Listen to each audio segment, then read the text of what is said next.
résultats ne sont pas bons puisqu'il y a eu 232 200 IVG l'année dernière, ce qui signifie 7 900 IVG de plus que l'année précédente. Ce sont des mauvais chiffres parce que ce sont les plus hauts depuis 30 ans. Nous sommes dans une phase plutôt de hausse permanente depuis plusieurs années, ce qui est plutôt mauvais signe. L'IVG est particulièrement élevé sur les 20-29 ans, ce qui est assez logique puisque c'est le pic de fécondité des femmes, de manière importante. Et là aussi, il a augmenté de façon importante aussi pour cette tranche d'âge-là. Il faut savoir que pour tous les âges confondus, 15,6 femmes sur 1000 ont recours à l'IVG en métropole. Ce chiffre est élevé, mais il est encore inférieur à ce qui se passe dans les territoires d'outre-mer, où là, on a des taux de recours de 28,2 pour 1000 femmes, ce qui est vraiment énorme.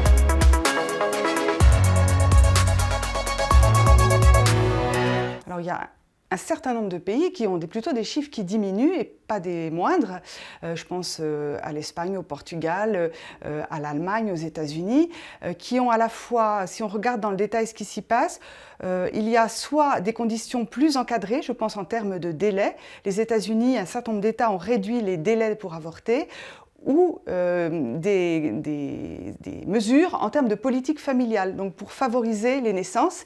Et là, c'est vraiment le cas de l'Allemagne qui a mis en place tout un train de mesures de politique familiale, ce qui fait qu'en Allemagne, il y a une IVG pour 7 naissances, alors qu'en France, on a une IVG pour 3 naissances. On n'est pas du tout dans les mêmes ratios.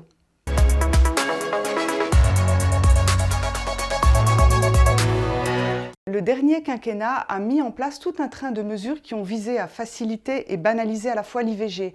Je pense à la suppression de la condition de détresse pour recourir à l'IVG, je pense à la suppression du délai de réflexion, à l'inscription de l'IVG comme un droit fondamental, au remboursement à 100% du parcours d'IVG, mieux remboursé que le parcours de grossesse. Donc tous ces signaux ont donné l'impression que l'IVG était un acte banal et qu'on pouvait y recourir extrêmement facilement.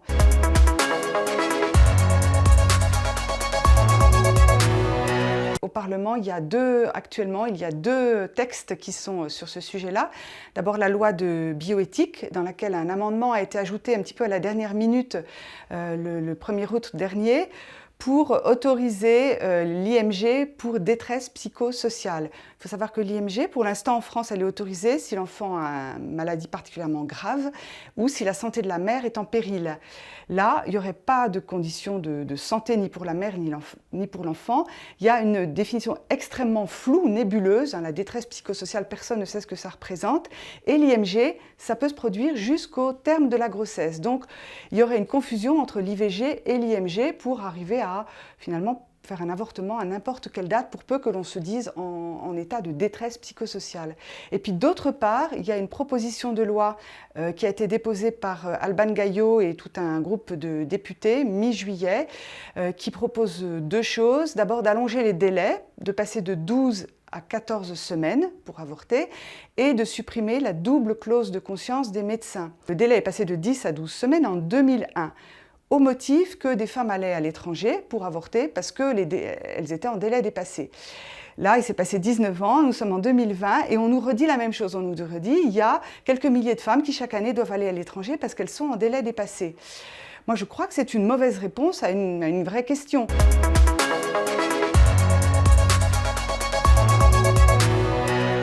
Il faudrait d'abord que nous regardions l'IVG comme un problème de santé publique. Un problème de santé publique, ça s'étudie, on cherche les facteurs de risque d'y recourir.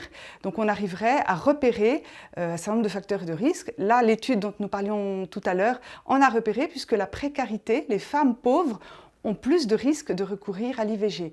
Et donc, il faut aussi mettre en face des mesures financières, matérielles, pour aider celles qui sont le plus dans le besoin. Mais ça peut être aussi la déscolarisation. Une jeune fille déscolarisée a 10 fois plus de risques d'avoir une grossesse imprévue.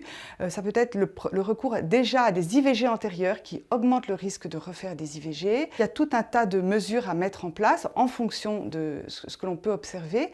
Et je pense aussi tout particulièrement à l'éducation affective, relationnelle et sexuelle, qui permet aux femmes, mais pas que aux femmes, aux hommes aussi, de se connaître, de comprendre comment fonctionne leur corps et donc d'être bien plus responsables de leur corps, de comment elles s'engagent dans une relation ou pas.